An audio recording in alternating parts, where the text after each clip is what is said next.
La famille constitue pour la plupart des personnes un refuge, un havre de paix, un endroit où elle pourra être entourée, appuyée, où elle pourra recevoir du soutien, où elle sait qu'elle sera aidée dans les moments difficiles.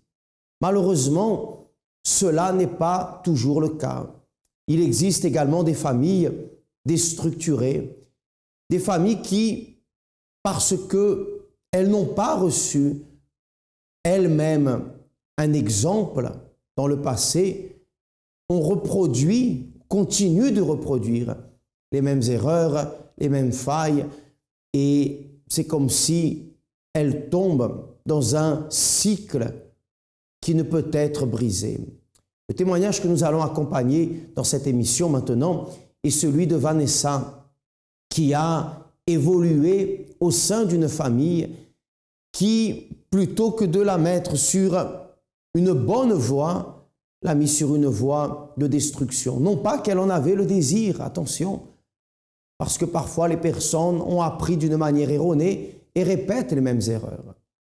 Et sur ce chemin de destruction, Vanessa a fait une longue descente aux enfers. Elle s'en est sortie. Nous allons accompagner son récit tout au long de cette émission. Soyez attentifs. Bon, ma vie, avant d'arriver au centre d'accueil, c'est-à-dire, j'étais une personne, en fait, déjà, je n'ai pas grandi avec ma mère. C'est-à-dire, j'ai grandi seulement avec mon père, ma belle-mère. Et de ce fait-là, j'ai commencé à nourrir un vide à l'intérieur de moi, un manque d'affection, un manque d'amour. Et avec ma belle-mère, je ne ressentais pas ça. Je n'avais pas cet amour, l'amour d'une mère, en fait. Et avec mon père, c'était difficile. Quand j'ai commencé à grandir, j'ai commencé à faire plusieurs bêtises, des choses qui n'allaient pas à la maison. Alors j'ai commencé à développer de la haine envers mes parents, envers mes frères et sœurs. Je me sentais seule, en fait. Je me sentais seule et tout ce que je faisais, je ne voyais pas d'importance. Je n'avais pas confiance en moi quand j'allais à l'école, je ne travaillais pas bien, bon, plein de choses comme ça. Et quand j'ai commencé à grandir, mon père, il me faisait déjà goûter à l'alcool. Il me faisait déjà boire, les boissons fortes. Et au fur et à mesure que je grandissais, je me suis plongée dans ça. Je me suis plongée dans l'alcool. Et plus je grandissais, plus il me fallait des doses de plus en plus fortes. Donc voilà. Et ensuite, j'ai commencé à fréquenter des garçons. Et un jour, je suis rentrée dans un milieu un milieu sportif où il y avait beaucoup de filles qui entretenaient des relations avec eux, entre elles-mêmes, entre elles en fait. Et tout le jour, en fait, j'avais une pensée à l'intérieur de moi qui me disait d'essayer. Plusieurs filles, elles m'ont plusieurs fois, à plusieurs reprises demandé d'essayer, mais toujours je refusais, je n'acceptais jamais.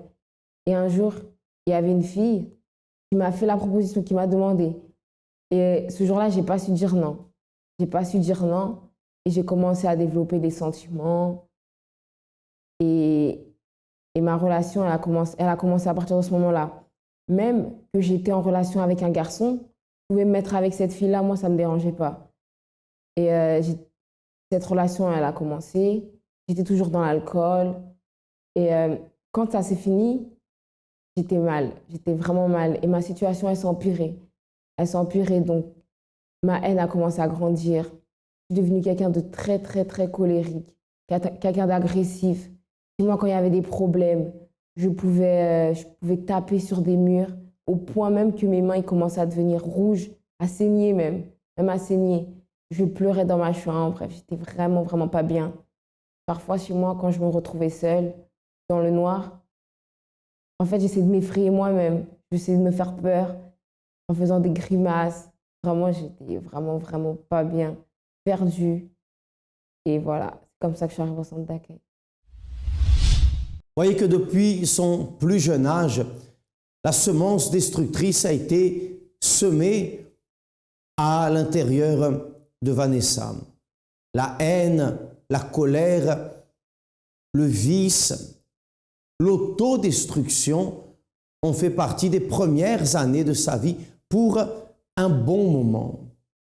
Ce n'est pas la mission de la famille dont nous parlions il y a quelques minutes, protectrice, qui inspire, qui aide, qui appuie. Non, dans ce cas, la famille au sein de laquelle elle évoluait a été pour elle plutôt une pierre d'achoppement, une boussole déréglée qui, au lieu de la mener dans la bonne direction, l'a menée dans le chemin inverse. Cependant, il y a eu dans la vie de Vanessa une opportunité, comme celle que vous recevez maintenant, une opportunité de changer, une opportunité de prendre un nouveau chemin. C'est lorsqu'elle a été invitée par des personnes qu'elle connaissait à participer aux réunions au centre d'accueil universel et commencer à voir autre chose, à entendre autre chose que ce à quoi elle était habituée jusqu'alors.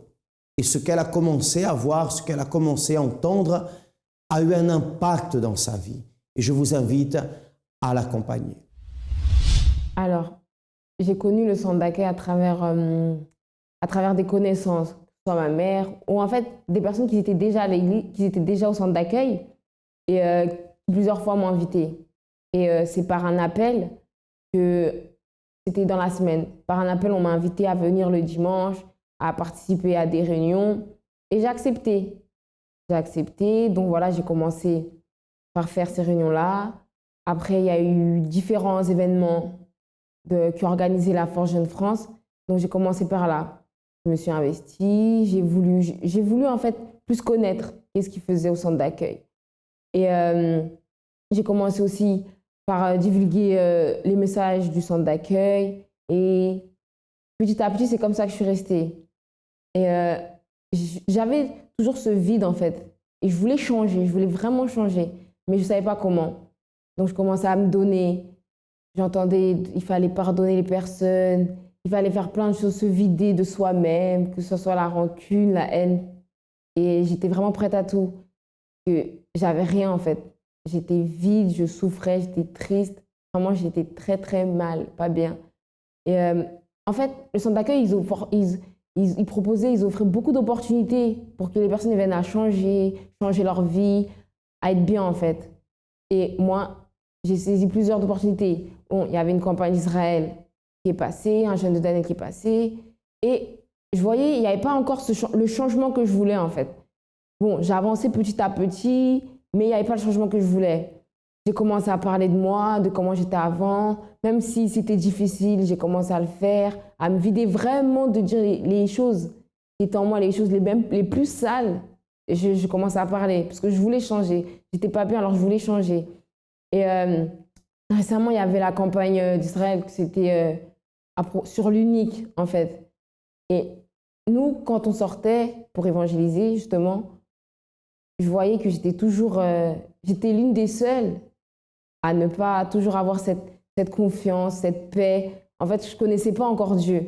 Alors, j'étais l'une des seules et franchement, ça me faisait très mal. Et ça faisait très, très mal. Parfois, dans les réunions d'évangélisation, le samedi à 9h, je me disais encore cette fois, je suis encore seule. Et je me disais vraiment, c'est quoi qui ne va pas? Si j'ai fait tout, pourquoi encore il reste quelque chose? Qu'est-ce que je dois faire de plus? Vraiment, j'étais prête à tout, je cherchais vraiment.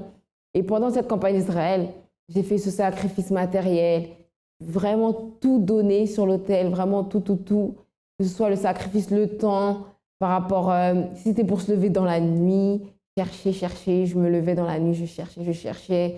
C'est même à partir de ce moment-là que vraiment j'ai commencé à me pencher vraiment sur la parole, qu'est-ce que je devais faire en fait. Et aussi j'ai commencé à, même si c'est pour me rendre plus à l'église le plus possible, je me rendais que ça pouvait créer des confusions dans la famille, que ça pouvait créer des confusions. Bref, qu'est-ce qu'il pouvait y avoir comme difficulté? Je ne pouvais rien m'arrêter, j'étais sûre de ce que je voulais. Et la campagne d'Israël, à ce moment-là, elle était finie. Je me suis dit, mais là, qu'est-ce que je peux faire de plus? Qu'est-ce que je peux faire de plus? Et vraiment, là, j'ai reparlé de moi, vraiment à chercher à l'intérieur de moi qu'est-ce qui n'allait pas. Parce que ça ne pouvait pas être quelque chose que je voyais de physique. J'avais déjà fait ce côté-là, j'avais déjà fait. Et comme c'est quelque chose d'intérieur que je voulais, cette réponse, elle m'est venue en fait. En fait, on va dire que c'était la réponse de ma campagne. Qu'est-ce que je devais faire pour justement avoir ce que je voulais? Et là, j'ai commencé à chercher à l'intérieur de moi et ça m'est venu en fait des choses de mon passé que j'ai vraiment là, vraiment, je me suis déversée. Je me suis vraiment lâchée. Je me suis lâchée et à partir de ce moment-là, c'est comme ça que ma vie a commencé à changer. Donc, j'ai participé à la campagne d'Israël. En fait, c'était une opportunité pour moi. Je voulais connaître Dieu, justement. Je voulais connaître, j'avais ce désir. C'est comme un désir qui ronge les personnes. Moi, j'avais ce désir fort, vraiment, de connaître Dieu. De connaître Dieu, pas à travers seulement les paroles. Non, connaître Dieu vraiment. Et voilà, donc c'est pour ça que j'ai participé à la campagne d'Israël. Aussi parce que j'étais vide, j'étais pas bien, je souffrais, j'étais seule. Donc voilà, il n'y avait pas de solution, en fait, à part Dieu. Il n'y avait pas d'autre solution. Et la campagne d'Israël, vraiment, c'était une opportunité que j'ai saisie. Je me suis vraiment donnée à cette campagne. Le monde dans lequel nous vivons ne cesse d'évoluer. Notre vie est aujourd'hui pleine d'occupations, divertissements et informations en tout genre. Un quotidien chargé que nous ne remettons jamais en question. L'impact de nos préoccupations et nombreux centres d'intérêt engendre un vide inexplicable, un désir toujours plus grand de combler notre intérieur. C'est pour cela que du 5 au 26 juin aura lieu le jeûne de Daniel. 21 jours pour raviver notre intérieur et rencontrer Dieu. Une période durant laquelle nous allons nous abstenir d'Internet et des réseaux sociaux,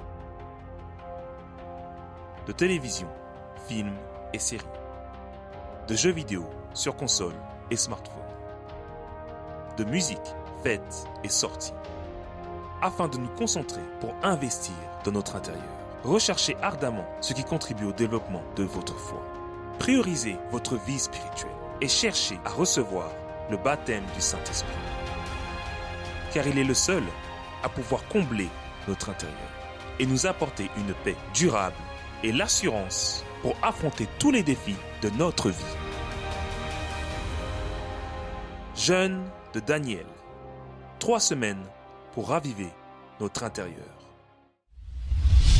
Même si les personnes ont vécu dans le malheur, même si les personnes vivent dans le malheur, même si elles ont autour d'elles, dans leur foyer, un témoignage ou des situations qui ne sont pas bonnes, beaucoup, malgré cela, aspirent à une vie meilleure. Pourquoi? Parce que les personnes sont capables aujourd'hui de voir au-delà du simple cercle familial. La personne va à l'école, la personne est au travail, la personne allume la télévision. Et aujourd'hui, elle est capable de se projeter au-delà de ce qu'elle vit tous les jours. Et la personne voit des parents aimants, voit un mari, voit une épouse, voit des familles structurées. Et bien sûr qu'il y a au fond d'elle, un espoir. Parfois, c'est un espoir qu'elle alimente secrètement. Parce que la dureté de la vie a créé en elle une carapace qui la rend orgueilleuse, qui la rend violente, qui la fait répondre. Mais toutes les personnes, tous les êtres humains nourrissent dans leur intérieur, parfois secrètement, le désir d'être heureux, en famille, dans leur vie conjugale, dans leur vie de couple. Et c'est la raison pour laquelle, lorsque Vanessa est arrivée au centre d'accueil, elle a commencé à entendre un discours différent, à voir des personnes différentes. Alors, elle a déterré ce secret qui était en elle, d'être heureuse. Si elle n'avait jamais alimenté cela, alors elle aurait dit « Ah non, ça ne m'intéresse pas ». Mais au contraire, elle a commencé à suivre, à accompagner et à faire en sorte que ce désir qui était en elle devienne une réalité. En participant aux propos, aux réunions, en suivant les conseils, elle a commencé à se transformer. Et le résultat, nous allons l'accompagner d'ici à quelques instants. Mais avant, j'aimerais vous laisser les coordonnées de l'AMI 24 heures, le 01 53 35 85 12, afin que vous puissiez, dès à présent, si vous souhaitez parler, discuter, recevoir une orientation, en avoir maintenant l'opportunité. Alors n'hésitez pas, 01 53 35 85 12. Bien, voyons qui est Vanessa aujourd'hui. Donc voilà, aujourd'hui, ma vie, elle est totalement différente. C'est-à-dire, tout ce grand vide que j'avais, il a disparu totalement. La haine que j'avais, plus de haine, plus de colère, plus de rien du tout. Maintenant, chez moi, je suis posée. S'il y a des situations difficiles, bah, il y a des situations difficiles, mais ça va finir. Ma relation avec les filles, maintenant, je veux juste aider les gens. Il n'y a pas de relation fille ou quoi que ce soit. Je veux aider les personnes vraiment. Quand je vois les personnes qui souffrent, ça, à l'intérieur de moi, il y a une révolte qui se crée vraiment. Je bois plus. J'ai besoin de dépendre de rien du tout. À partir du moment où maintenant je me sens bien, je suis bien avec Dieu, je suis bien avec moi. J'ai besoin de dépendre de rien d'autre. Chez moi, c'est bien. Franchement, c'est différent. À l'intérieur de moi, j'ai une paix, j'ai une joie. Franchement, comment vous dire? C'est tellement bon, en fait, d'avoir ça à l'intérieur de soi que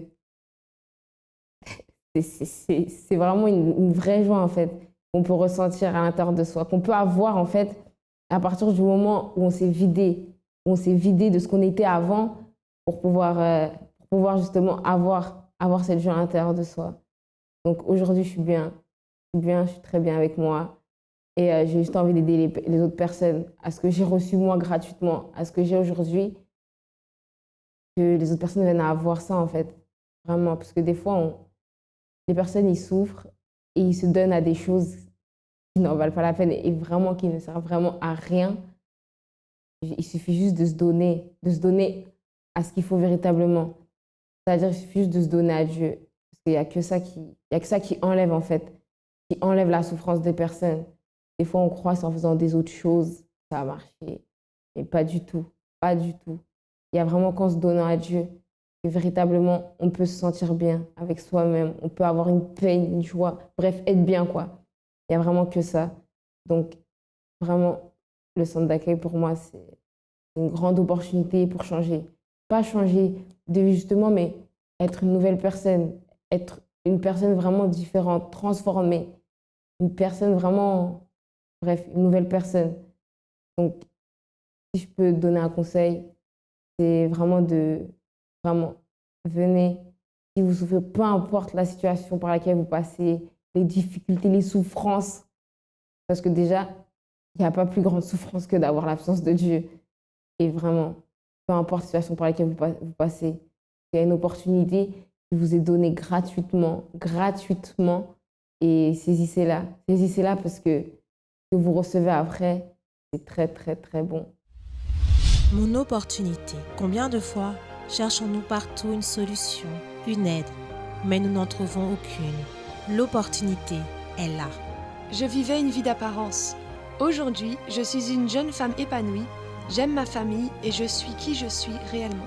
Une main a été tendue et des milliers de vies ont déjà été transformées. Des vies brisées ont été reconstruites.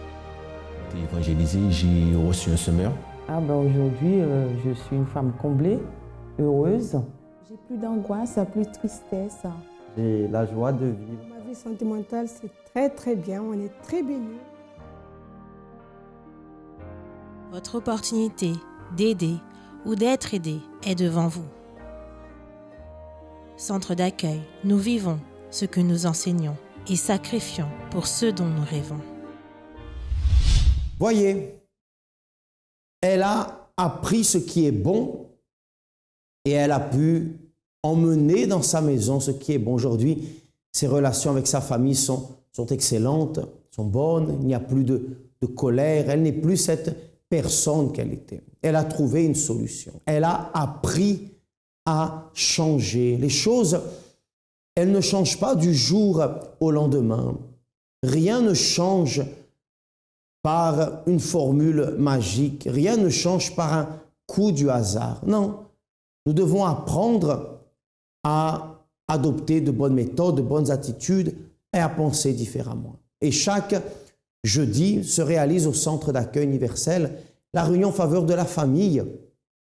où nous apprenons comment agir, comment réagir, comment gérer certains problèmes, certaines difficultés, certaines situations. Et à 20 h, au siège national 254 du Faubourg Saint-Martin, vous avez une réunion intitulée « La thérapie de l'amour » qui est spécialement dédiée à la vie sentimentale et au couple. Le couple qui est la base de la famille. Pour plus d'informations, vous pouvez appeler l'AMI 24 h au 01 53 35 85 12. Suivez maintenant le témoignage de Mélicia. Avant d'arriver au centre d'accueil, j'étais une personne mâle. Très petite, en fait, j'ai été séparée de ma famille, j'ai été séparée de ma mère. Donc j'ai vécu en famille d'accueil. Et ça a été très difficile pour moi d'être séparée de ma famille, d'être coupée en gros de mon milieu. Donc je sais qu'après, à travers cette séparation, j'ai forgé en moi un caractère, j'ai forgé en moi une façon de penser qui était très dure au point que mon entourage, enfin ma famille même me comprenait plus, donc ils faisaient tout pour moi. J'allais voir le psychologue, marabout, puisque je me suis forgé en fait un comportement dur et surtout en fait ça exprimait vraiment mon mal-être à l'intérieur de moi. Moi je disais toujours dans ma tête, personne ne savait, mais c'était une sorte de secret. Ma seule ambition, c'était vraiment à l'âge de 20 ans, mais moi je ne serai plus sur cette terre, je vais mourir, je vais tous les laisser. Le fait d'être séparée de ma mère, de mes proches, très jeune et pendant presque 18 ans, ça a été le moment, j'ai envie de dire, le plus traumatisant pour moi.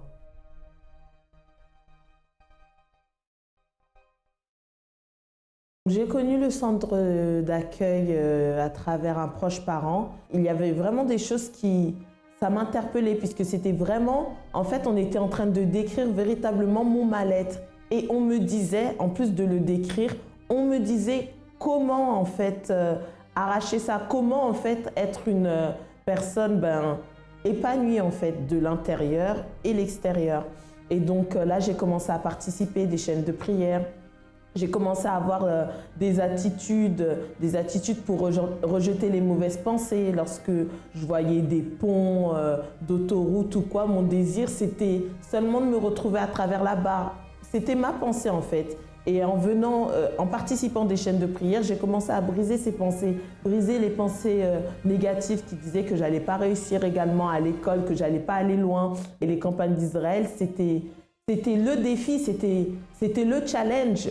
C'est comme si qu'on me proposait vraiment l'opportunité de changer. D'habitude, c'est moi, ça a toujours été une tierce personne qui me donnait la condition, en gros, viens, on va aller voir cette personne, ça va changer. Mais là, il n'y avait pas une troisième personne, c'était moi et la campagne, c'était moi et Dieu, c'était moi pour changer de vie. Donc, c'était une opportunité directe que j'avais à saisir. En fait, moi, je considérais que comme j'avais pas eu une enfance comme les autres, c'est pour ça que je pouvais pas avoir un avenir, un futur. Mais en fait, en venant au centre d'accueil, je me suis rendu compte que ça pouvait être justement ma force en fait. Ça pouvait être la raison pour laquelle je vais me battre plus. Pourquoi est-ce que je me sentirais désavantagée puisque je n'ai pas eu une enfance ou une famille comme toute personne devrait avoir. Aujourd'hui, grâce à Dieu, je vis avec ma famille, ça se passe bien, on rattrape le temps perdu. Bon. En fait, je découvre vraiment aussi la joie de vivre en famille et c'est quelque chose que, certes, je n'ai pas pu vivre cela dans mon enfance, mais je le vis maintenant et c'est une bénédiction. Le centre d'accueil, pour moi, ça représente une famille pour me corriger, pour me diriger et véritablement, on change, on se forme à devenir meilleur, mais pas meilleur pour simplement être meilleur, meilleur pour glorifier Dieu.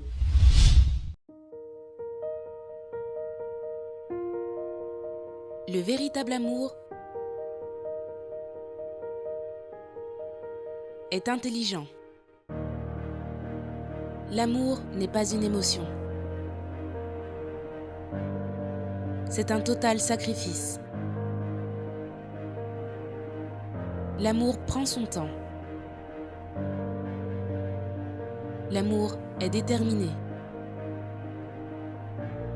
L'amour n'a pas de fin. La thérapie de l'amour vous invite à découvrir comment construire et entretenir une relation durable et saine. Chaque jeudi à 19h30 au 55 rue de Strasbourg, 93 200 Saint-Denis. Centre d'accueil. Nous vivons ce que nous enseignons. Nous sacrifions pour ce dont nous rêvons.